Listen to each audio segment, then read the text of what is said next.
बार्शी येथील विष्णुदास भावे नाट्यगृहात हिंदू मातंग संमेलन उत्साहात पार।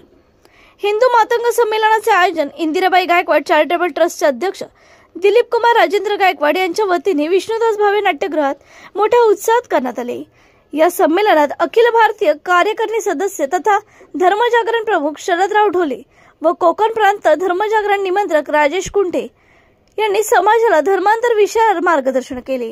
या कार्यक्रमाला महाराष्ट्र राज्याचे वनमंत्री गणेश नाईक यांची विशेष उपस्थिती लाभली, तर माथाडी कामगार नेते नरेंद्र पाटील हे देखील या संमेलनाला उपस्थित राहिले। या संमेलनात हिंदू मातंग समाजाला संबोधित करण्यात आले। यावेळी समाजभूषण पुरस्कार वितरण, गुणवंत विद्यार्थ्यांचा सत्कार तसेच विधवा महिलांना साडी चोळी वाटप करून सामाजिक उपक्रम राबवण्यात आला।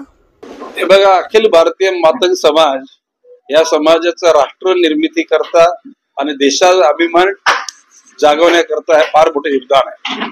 लहुजी उस्तादांचं जे कार्य ब्रिटिश कालखंडात त्यांनी जे विचार मांडले, ज्यांनी कृती केली, ती समाजाला एक आदर्शवत ठरलेली आहे। लहुजी उस्तादांच्याच प्रेरणेतून अण्णाभाऊ साठेंचे विचार प्रगट होत गेले। त्यांनी सुद्धा आपल्या शायरीमधून जनजागृती केली आणि निश्चितपणे ह्या समाजाला स्वाभिमानी समाज, राष्ट्राभिमानी समाज घडवण्यामध्ये त्यांचं मोठे योगदान आहे। तत्पश्चात डॉक्टर गोखले हे या मंडळाचे अध्यक्ष झाले।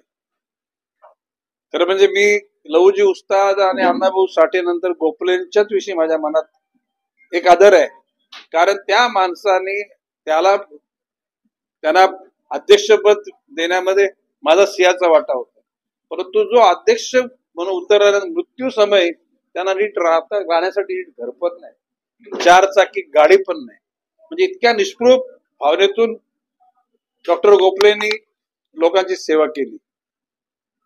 हजारो लोकांना गाड्या वाटण्याचं काम त्यांनी केलं, परंतु स्वतःसाठी त्यांनी काही निर्माण नाही केलं। आणि अशा आदर्शवृत्त असलेल्या नेतृत्वातून दिलीप गायकवाड यांच्या माध्यमातून त्यांच्या आईच्या नावाने त्यांनी जो ट्रस्ट निर्माण केले, 13 वर्षापूर्वी त्या ट्रस्ट इंदिराबाई गायकवाड चॅरिटेबल ट्रस्टच्या कार्यक्रमाला मी गेलो होतो।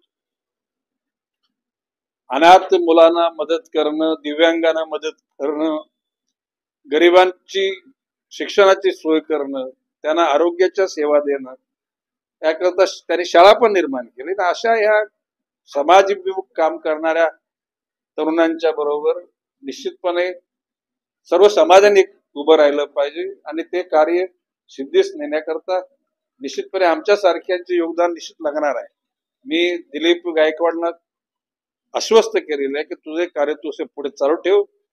या राज्य सरकारच्या माध्यमातून जे विविध धर्माच्या आणि विविध समाजाकरता जे निधी दिला जाईल, त्या निधीमध्ये समानता, ज्या जातीची जी संख्या आहे त्या संख्येच्या अनुषंगानं त्याचं वितरण व्हावं, अशा प्रकारचा आग्रह मी धरलेला आहे आणि तो पूर्ण करेन असा माझा विश्वास आहे।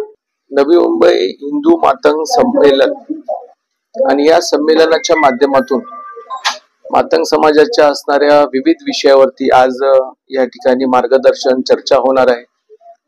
आमचे मित्र गायकवाड साहेबांनी याचा पुढाकार घेतलेला आहे आणि या कार्यक्रमाच्या माध्यमातून वेगवेगळ्या राज्य सरकारांच्या योजना किंवा मोठ्या प्रमाणामध्ये आज मातंग समाजामधील असणारे जनजागृती, त्याचबरोबर धर्मांतरांचे विषय, भविष्यामध्ये आपली मुलं शिकली पाहिजे, मोठी झाली पाहिजे, सरकारी योजनेमधून त्याला लाभ मिळाला पाहिजे, त्यांच्याही बरेचशा काही अडचणी आहेत, या सगळ्यांना मात करण्यासाठी आणि आपल्यामध्ये आणि सर्व समाजामध्ये मातंग समाजाचा एक संवाद असण्याकरिता आज हा विशेष कार्यक्रम बैठक आज या ठिकाणी लावलेला आहे। जय हिंद, जय लहुजी।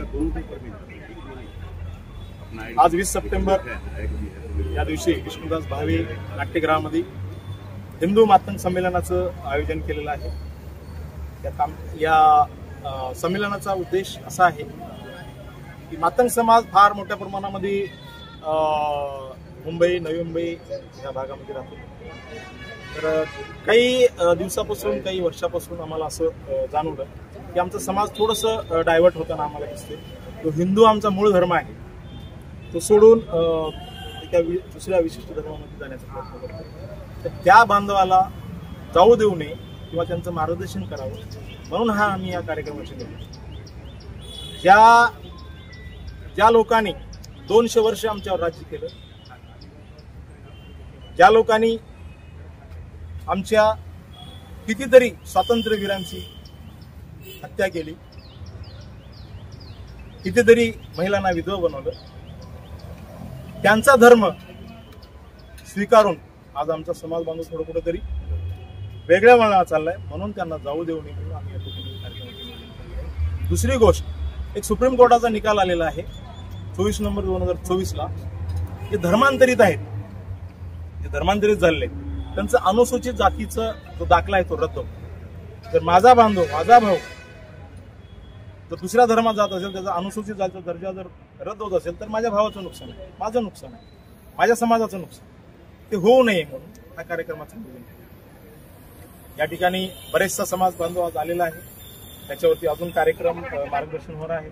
या कार्यक्रमाला अखिल भारतीय धर्मजागरणचे शरदरावजी ढोले साहेब आलेले आहेत, ते निश्चितपणे मार्गदर्शन करतील.